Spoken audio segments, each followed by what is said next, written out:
Down 490. Nasdaq is off 130. S&Ps are off 48. Let's go to our man Jim in Palm Harbor. What's happening, brother? Good morning, you guys. How you doing today? Morning, We're Jim. doing good, man. Yourself? Doing wonderful. Looking forward to good Thanksgiving with family and Yes. celebrating what the Lord's done for us. That's right. Gotta It's love a it, beautiful man. thing. Gotta love it, totally. Big time. All that turkey, stuffing, gravy. Man, I gotta say, we got some amazing weather. We're sending some love up to the people in Boston. I just showed a picture, Jim, to my dad about what the temperatures and what the wind chills are gonna be like on Thanksgiving, and I know that the people in Boston must know this, man. Negative temperatures across entire Massachusetts in terms of wind chills. Pretty remarkable. Coldest Thanksgiving in 100 years. That's pretty crazy, Come man. on down to Florida, folks. So we got a lot of real estate to sell you. We are lucky where we live, and very much thankful for sure. Yeah, it's cold up there. It's cold in Tennessee too, but not that cold. Right. Oof. So, you going to go shopping on Amazon or what? Not yet. I was just wanting to ask you about the bounce today. It's bounced like $78 I know. from the low this morning. Yeah. But I was wondering, do you think it'll go below 1358 down to the February 9th of around 1272, whatever that is? I do. You know, what you have here is that when you get this close, I mean, all the market, I mean, I know, you know, I'm like a broken record, you know, on this high volume lows, but, you know, when Google hit it first, then, I mean, it goes through some of these indices. That's where we're going, you know, so on a longer term basis, I would just sit there and wait, you know, you're going to be able to, Yeah. you can, what will happen is this, Jim, is that when you get a high volume low bar, what does happen is that the high of that bar can, you know, basically get tested and rejected. And, you know, like, you could almost make the case that, hey, maybe Amazon... Because we got into it. We got into the high it. of that bar is 1460. Exactly. We were down to 1420. And we went to 1420. So if it closes like at the high of this, it's like, okay, man, is that what you just did? Which is game. It's pretty remarkable. Amazon's down more than 25% from its high that it just had in the last couple months. Right. No, I know. I'd still wait it out. You know, because I know you want to go in there long term, and you know, it's like It's not super long term though, right? It's a trade you're looking for, Jim. Yeah, mostly. Yeah, because if it's long term, I'm I'd say not sure when I get into something how long I end up holding it. No, but no, was it's just, I looking mean, for it just went down $80 from high to low, so no matter right. what today, it's just, important, yeah. It just matters like where the equity's going, right?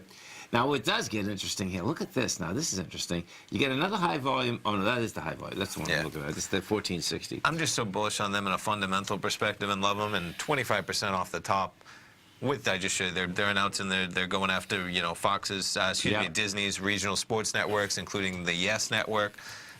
I mean, it's just every single day they have news that they're going to break up some kind of industry in some fashion. And really, the news has not been negative on Amazon hardly at all, and yet it's just like a rock sinking in the Nothing pond. like some of the other leaders. I would agree. Right. I mean, And that, you know, what it seems to be, now this is what I think is pretty cool, but I can't stand the whole social deal anyway. So it seems to me that the Amazon, their risk is that, yeah, they're taking businesses apart. They don't have the risk of like the Facebook that people are starting to really understand, like, you know, we know we're giving up privacy, we know we're giving it up, but then all of a sudden it's like, hold it, how many other they things? should, though. You're right, because it might be coming. I mean, they have more data than almost anyone, maybe. And the you know, Echo. I'm with you there. Yeah, and I was just going to say, and there's starting to be court cases where they're subpoenaing what's said in the Echo, and if it starts coming out that, you know, they have every single recording of your entire life, which who knows, man. And it's not safe. That's what that could be their reckoning moment as well. Yeah. But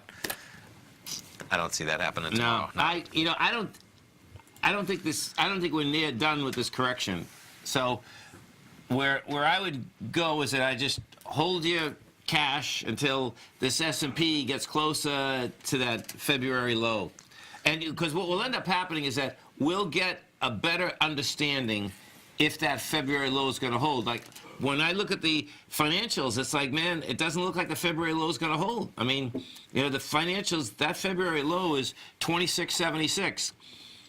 And, you know, the financials have been going back and forth on that number, but that'll tell us quite a bit. If the banks don't hold that number, that, you know, brings your probability a lot higher that, you know, we're going to go lower than that. So There's a lot of moving parts out here, man. But I think the biggest moving part is that the amount of money lost in 1 month is extraordinary, and people are looking and saying, what just happened? Because, you know, when Kevin just said, you know, with Boeing, and then Tommy brought it up, and it's like, it's hard to comprehend that Boeing is down 25% in 1 month. I mean... Yeah, they're almost down 33% over the last few months. I mean... You just wouldn't expect that in a... And I've been doing this a long time, but... You just went from, what's the very high, 396? 394? Yeah. Down to the low today of 296. Right. I mean, you know... Right, and you broke what you've done out here too, and you broke the whole consolidation. And you know, we'll see. Looks like we're going to break it with volume. You break it with volume, Boeing can be down to like 242. And why not? Since you're talking about Boeing, that story, because it is pretty remarkable, man. Reading what come on, there it is down there. The headlines of what it exactly has to do with in terms of, it's not just an earnings call that they're canceling. So what they canceled here, you had Boeing shares after they canceled an airline conference call on 737 issues on the plane that have to do with a plane that just crashed on October 29th, killing all 189 people, and it was supposed to be with the airlines. They're going to explain what's going on, and there's arguments in there that they're saying that they updated the software and that they didn't tell the pilots. Yeah, and so investigators have been looking at whether or not the pilots were fully aware of the changes in the software, and they're just canceling that call. That's a material fact, and Boeing reacting to that today for sure. Yeah. Yeah. That's all very good. I appreciate you taking my call today, and I hope y'all have a wonderful Thanksgiving. Thanks, Jim. You also, too, Jim. man. Okay. Have a You guys great... have a Thanks, good man.